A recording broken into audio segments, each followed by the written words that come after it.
Some people enter our lives as a blessing, while others arrive as a lesson. A toxic relationship is not always about love. Sometimes it hides behind friendship, loyalty, and trust. The deepest wounds are often caused by those we once welcomed into our hearts. When pain turns into obsession, jealousy becomes a weapon, and revenge replaces love, the soul reveals its true nature. This is the story of Martin, Marcia, and Rick, where betrayal, karma, and destiny collide. But one question remains: can darkness destroy a future that was destined to shine? But no matter how carefully darkness plans its attack, destiny always finds a way to reveal the truth. This is the final chapter of Toxic Relationship 2. What is going on? Why are you here? Are you Marcia Sims? Yes. We found a few kilos of drugs in your house. We have to take you to the station. That isn't mine. I didn't do that. How did you obtain these drugs and where were you planning to sell them? I know nothing about it. Friend of my ex, Rick, came to drop off I had no... The officer keeps asking questions, and Marcia keeps saying that she did nothing. She never opened the bag because she was going to work. Marcia is truly devastated. Just when she thought everything was going well, her life has suddenly turned into a nightmare. She wonders what she did to deserve this. She wishes she would wake up from this nightmare soon.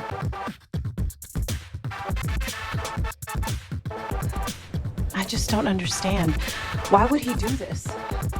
Hi, Patricia, it's Marcia. I'm in serious trouble. Can you call a lawyer for me? I'm being held at the police station in Amsterdam. Please, you have to... I know you are innocent. I will call a lawyer for you and come over soon. Don't worry, Marcia. I promise this will be resolved.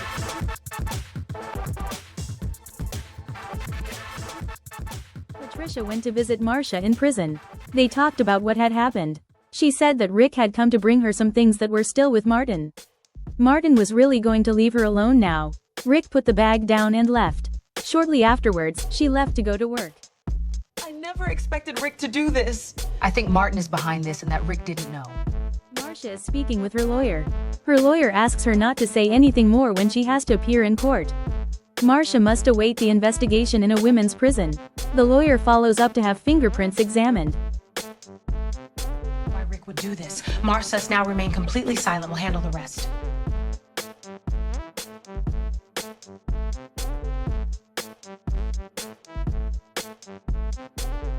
I need you to come to the station for questioning regarding a drug case. Me? I have done nothing wrong. Fine, take me.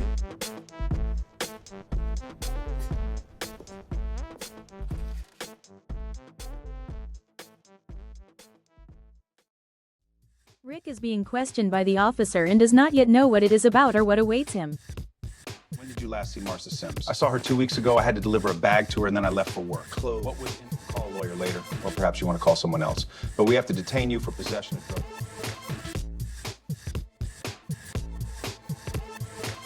Rick is stressing out in his cell and decides to write another letter to his cousin, who is also in jail.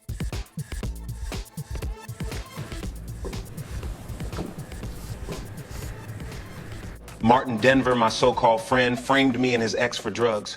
I never expect this from... Marcia is stressing out in her cell. She prefers to be on her own, but sitting in a cell all the time is becoming too much for her too. She decides to step outside the cell a little when the doors are opened and looks around a bit. Hey, silly, what are you staring at us for? I'm just looking around, you know? Keep your eyes to yourself, bitch! Whoa, that's right!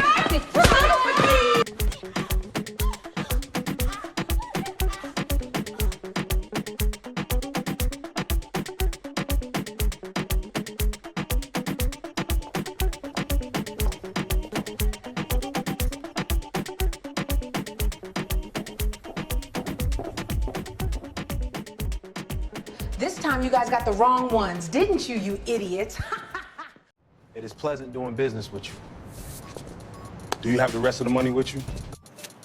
Pay in one go next time. It's not an installment plan. Okay, brother.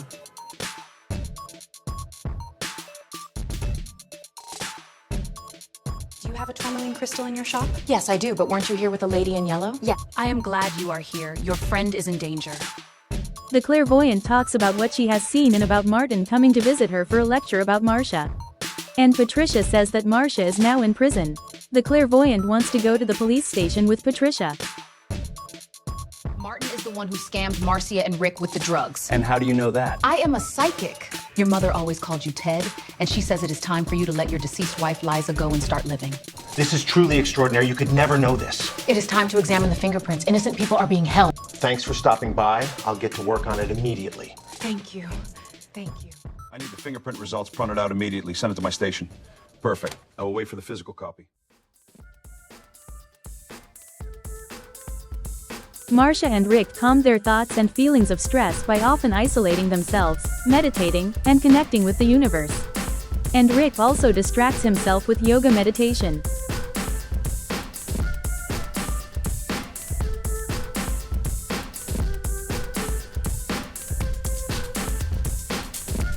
The police are looking for Martin. They are walking through the neighborhood where Martin lived. Because they found the apartment where Martin lived empty, they asked questions to the people walking around the area. Have you seen Martin Duvern?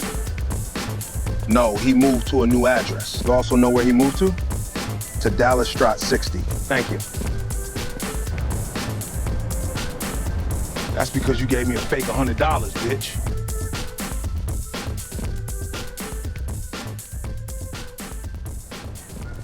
It's really heating up outside today? Yeah, but the AC is working good in here.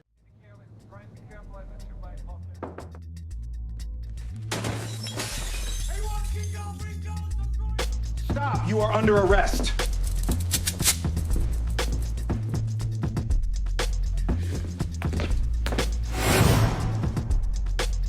So you framed my little nephew and an innocent woman for drugs.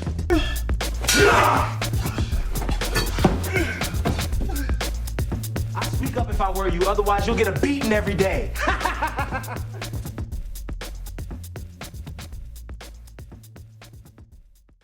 Rick and Marcia both receive good news from their lawyer.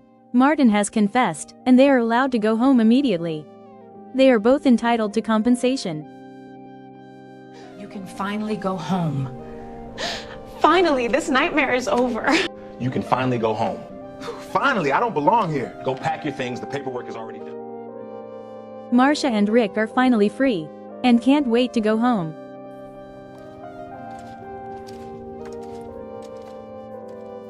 Come, let's get out of here quickly. Yes, I don't want to stay here any longer. Let's go. I am glad that you are safely back home now. I'm also happy for you that it is over. Martin isn't getting out anytime soon. He was found with even more drugs at his hideout. He's getting exactly what he deserves. I thought for a moment that you had done it, but luckily you didn't. Sorry about that. It's okay. Don't worry about that anymore. I understand. Thank you. I have to go now. Take good care of yourself. You take good care of yourself too.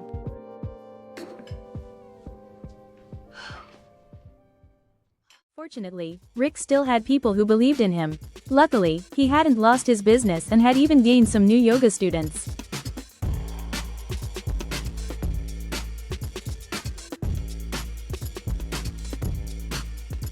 Marcia and the clairvoyant also became good friends. Even the police officer whom the clairvoyant met at the station often visits her for a reading. The clairvoyant teaches Marcia how to protect herself against spiritual attacks, and what to look out for regarding character traits and patterns in people. Martin did not receive an answer to the questions he wanted to know about Marcia's future. Her life is back on track completely, even though she experienced a brief delay.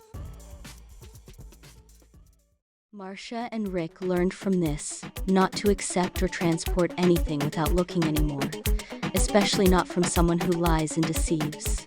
Martin is now learning that he gets back exactly what he deserves.